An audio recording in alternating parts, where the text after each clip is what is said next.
ಶಾರದಾ ಶಾರದಾಂ ಭೋಜವದನಾ ವದನಾಂಬುಜೇ ಸರ್ವದಾ ಸರ್ವದಾಸ್ಮಾಕಂ ಸನ್ನಿಧಿಂ ಸನ್ನಿಧಿಂ ಕ್ರಿಯಾತ್.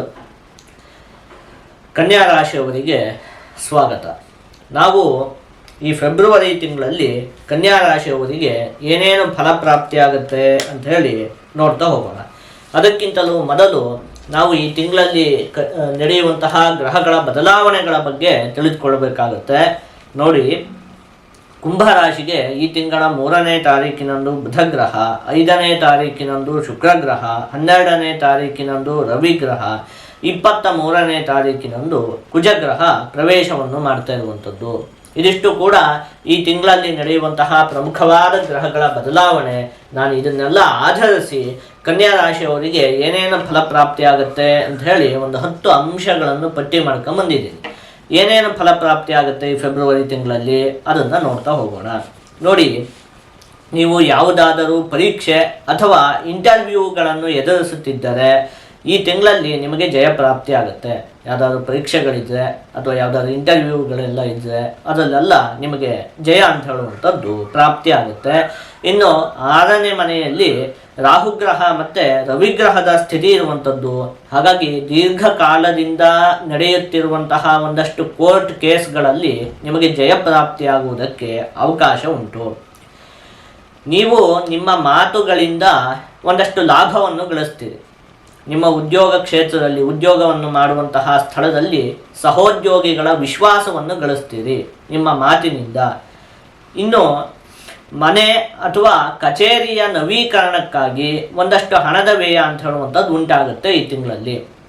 ಮನೆಯನ್ನು ಹೊಸದುಗೊಳಿಸುವಂಥದ್ದು ಇರಬಹುದು, ಮನೆಯ ನವೀಕರಣ, ಅಥವಾ ಕಚೇರಿ, ನೀವು ಉದ್ಯೋಗ ಮಾಡುವಂತಹ ಸ್ಥಳ ಕಚೇರಿಯ ಅವುಗಳಲ್ಲೆಲ್ಲ ಒಂದಷ್ಟು ರಿಪೇರಿಯನ್ನು ಮಾಡಿಸುವಂಥದ್ದು ಇರಬಹುದು. ಒಟ್ಟಲ್ಲಿ ಮನೆ ಅಥವಾ ಕಚೇರಿಗಾಗಿ ಒಂದಷ್ಟು ಹಣದ ವ್ಯಯ ಅಂತ ಹೇಳುವಂಥದ್ದು ಉಂಟಾಗುತ್ತೆ. ದ್ವಾದಶ ಭಾವದಲ್ಲಿ ಕೇತುಗ್ರಹದ ಸ್ಥಿತಿ ಇರುವಂಥದ್ದು. ಹಾಗಾಗಿ ಧಾರ್ಮಿಕ ಪ್ರವಾಸವನ್ನು ಮಾಡ್ತೀರಿ, ಯಾವುದೋ ಪುಣ್ಯಕ್ಷೇತ್ರಗಳಿಗೆ ಹೋಗುವಂಥದ್ದು ಇತ್ಯಾದಿಗಳು. ಇನ್ನು ದಾನ ಧರ್ಮಗಳಲ್ಲಿ ನಿಮಗೆ ಆಸಕ್ತಿ ಅಂತ ಹೇಳುವಂಥದ್ದು ಉಂಟಾಗುತ್ತೆ. ಈ ಥರದ ವಿಚಾರಕ್ಕಾಗಿ ಒಂದಷ್ಟು ಹಣದ ವ್ಯಯ ಅಂತ ಹೇಳುವಂಥದ್ದು ಉಂಟಾಗುತ್ತೆ. ನಿಮ್ಮ ಮಕ್ಕಳು ಕ್ರೀಡಾ ಕ್ಷೇತ್ರ ಅಥವಾ ಶಿಕ್ಷಣ ಕ್ಷೇತ್ರದಲ್ಲಿ ಒಂದಷ್ಟು ಸಾಧನೆಯನ್ನು ಮಾಡ್ತಾರೆ, ನಿಮಗೆ ಒಂದಷ್ಟು ಒಳ್ಳೆಯ ಹೆಸರನ್ನು ತರ್ತಾರೆ. ಕ್ರೀಡಾ ಕ್ಷೇತ್ರ ಆಗಿರಬಹುದು, ಕ್ರೀಡೆಗಳಲ್ಲಿ ಅಥವಾ ಶಿಕ್ಷಣದಲ್ಲಿ ಏನೋ ಒಂದಷ್ಟು ಒಳ್ಳೆಯ ಹೆಸರನ್ನು ಸಂಪಾದನೆಯನ್ನು ಮಾಡ್ತಾರೆ ನಿಮ್ಮ ಮಕ್ಕಳು. ಇನ್ನು ಒಂದಷ್ಟು ಆರೋಗ್ಯದ ಸಮಸ್ಯೆ ಈ ತಿಂಗಳಲ್ಲಿ ಬಗೆಹರಿಯುತ್ತೆ. ಇಷ್ಟು ದಿವಸದಿಂದ ಹಿಂದಿನಿಂದ ಕಾಡುತ್ತಿದ್ದಂತಹ ಕೆಲವೊಂದಷ್ಟು ಆರೋಗ್ಯದ ಸಮಸ್ಯೆ ಈ ಒಂದು ತಿಂಗಳಲ್ಲಿ ಬಗೆಹರಿಯುತ್ತೆ. ಇನ್ನು ನೀವು ಲೇಖಕರಾಗಿದ್ದರೆ ಅಥವಾ ಪತ್ರಕರ್ತರಾಗಿದ್ದರೆ ನೀವು ಬರೆಯುವಂತಹ ಒಂದು ಲೇಖನ ಈ ತಿಂಗಳಲ್ಲಿ ತುಂಬ ಪ್ರಶಂಸೆಗೆ ಪಾತ್ರವಾಗುತ್ತೆ. ತುಂಬ ಜನ ಹೊಗಳುತ್ತಾರೆ ಅದ್ರ ಬಗ್ಗೆ, ನೀವು ಬರೆಯುವಂತಹ ಒಂದು ಲೇಖನದ ಬಗ್ಗೆ. ಇನ್ನು ಆಧ್ಯಾತ್ಮಿಕ ವಿಷಯಗಳಲ್ಲಿ ನಿಮಗೆ ಆಸಕ್ತಿ ಅಂತ ಹೇಳುವಂಥದ್ದು ಉಂಟಾಗುತ್ತೆ. ಸಪ್ತಮದಲ್ಲಿ ಶನಿಯ ಸ್ಥಿತಿ ಇರೋದ್ರಿಂದಾಗಿ ಸಂಗಾತಿಯೊಂದಿಗೆ ಸಣ್ಣ ಪುಟ್ಟ ವಿವಾದಗಳು, ವೈಮನಸ್ಯ ಉಂಟಾಗುವುದಕ್ಕೆ ಅವಕಾಶ ಅಂತ ಹೇಳುವಂಥದ್ದಿದೆ.